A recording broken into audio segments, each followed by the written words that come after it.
Hey guys, the devs just finished up the Serpent Moon live stream and told us everything that is coming in this event. So let's talk about what we learned. This event goes live tomorrow, July 27th at 9 a.m. Central Time. That is 4 p.m. CEST, or, convert that to whatever applies to you.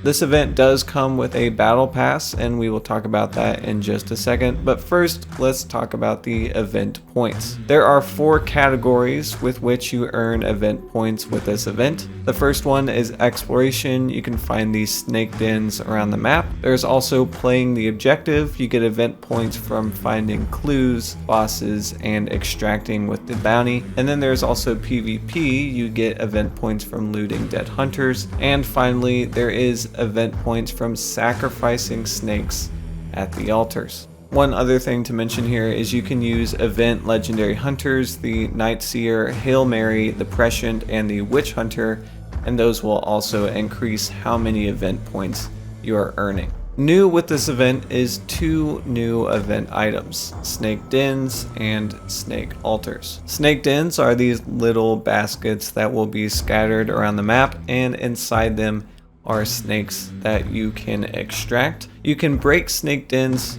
for 2 event points, or you can sneak up to them and extract the snakes from those baskets for 4 event points and 3 snake tokens. However, be careful approaching these snake dens because they are audible to other hunters, so they might give you away. It's also worth noting here, these snakes will bite you if you don't approach carefully, so maybe crouch on your way up. But once you have your snake tokens, which is this gold currency next to your event points, you can take those to snake altars, which are these chimneys that appear at the boss lair, whatever is active for your map. So you take your tokens over to the snake altars and sacrifice those snakes for the extra event points that they grant you. You get 2 event points per token, or 2 event points per snake. This opens up some changes to the gameplay because you could ambush people at the snake altar. You can earn snake tokens 3 ways. You can get snakes from the dens, as we've discussed. You get 8 snakes from killing the boss, and you can pick up all these snakes off of dead hunters, however many they were carrying. It is also worth noting, anytime you complete an action that gives you snake tokens, it is only awarded to you. So if you are playing trios and you loot a snake den, you alone will carry those tokens, but once you redeem those tokens at an altar, those event points will be distributed amongst your team.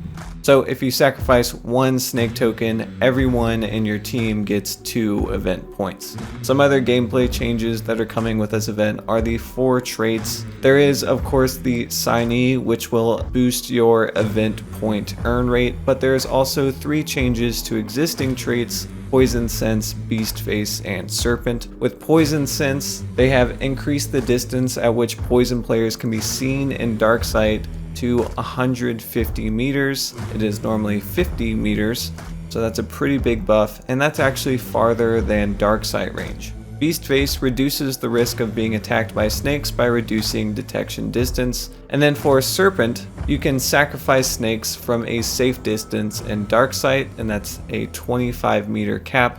So when you get to a boss lair, if you have Serpent, you can use Darksight to sacrifice your snake tokens at the snake altar using Darksight. Okay, and then let's talk about the Battle Pass aspect of this event. So there are 19 stages that are coming as part of this Battle Pass, and there are so many unlocks you can earn, but the important thing is there is a free pathway, and then there is a paid pathway called the Gilded Path.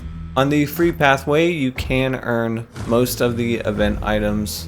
You don't have to upgrade to the Gilded Path, but the Gilded Path is a way to ensure you unlock everything this event has to offer, and that costs 1,500 blood points, but there is also an advanced edition that costs 2,750 blood points, and that gives you an additional 3,000 event points along with that premium pathway. And here's everything you can earn as part of this pathway. You'll notice that some legendary rewards are only on that premium battle pass. One other aspect that you will see on the menu is Mr. Cherry's Hunters. We talked about in a previous video that they removed the leaderboard with update 1.9, and I speculated that there would be some sort of leaderboard change coming in the next few days. And here is exactly what that is. So in previous events, once you were done, you just got extra hunt dollars. But with this, there is actually an event point leaderboard where you can compete with friends, see who places higher, and there's different categories like top 1%, top 75, blah, blah, blah. So, you know, do that if you are grinding through it. So also coming with this event is 2 new weapons, the Sparks pistol and the Alamo variant of the Romero shotgun. Let's start with the Sparks pistol. It is meant to be the slower but longer range counterpart to the uppercut, so it will hold its damage over range better, but it will have more time between shots. And here are those damage graphs. You can pause the video if that interests you. Okay, and then there's also the Romero Alamo, which holds 4 extra shells that load automatically using this Alof's mechanism that we've talked about in other videos. But it has all the same stats except obviously this increased reload speed, and of course it is clunky and takes a while to reload, but it does have the same effective range, same barrel, same damage. So it's just this reload aspect that is different. And then also included in this event is a new time of day which will actually take the place of night maps. So this new Serpent Moon kind of greenish night setting will replace night maps for the duration of this event, and it is event exclusive so far. So for right now, gone is the old night map, replaced with this new Serpent Moon time of day. And then also releasing alongside this update is the Prescient Knight, which includes a Spitfire skin, a Vetterly Deadeye skin, the Moon Bleached hand crossbow, and the Prescient Hunter, which looks pretty cool, but of course that is a separate DLC aside from the event. It is worth noting there is a loyalty bonus included with this event, so if you do pick up the Prescient DLC along with the legendary bundle and complete the event, you do get a blood bond reward in return at the end of the event, and that's something that we saw with the Trader's Moon event in previous months. And let's look at these event legendary unlocks. We have the Snake Oil Ward for the legendary antidote shot, the Earthshine for the Berthier, the Coluber legendary Romero Alamo skin, the Snake Shot for the Sparks pistol, the Antasha for the Caldwell chain pistol, the Slither for the legendary Winfield Swift, the Red Dog for the Dynamite bundle, the Lucidus for the Vetterly silencer. It looks really great. And then of course there is this event specific Viper legendary skin, and how he works is he has 4 different stages that will progress as you progress through the event, and as you unlock those different stages you can continue to choose which stage you would rather wear. So if you really like that first stage, you don't have to take the higher tier one, you can just keep wearing these clothes that he is wearing. And that about covers everything that is coming in this event. Crytek has definitely stepped their game up. This looks like it will be a lot of fun, and I'm curious to see how people respond to the amount of monetization that is with this event, but I think it will be positive overall.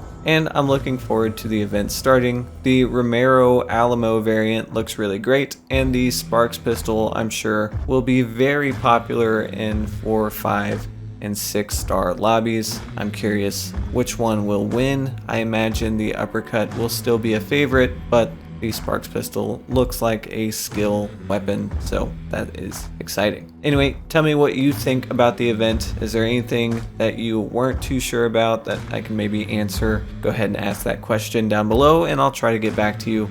But until the next video, goodbye.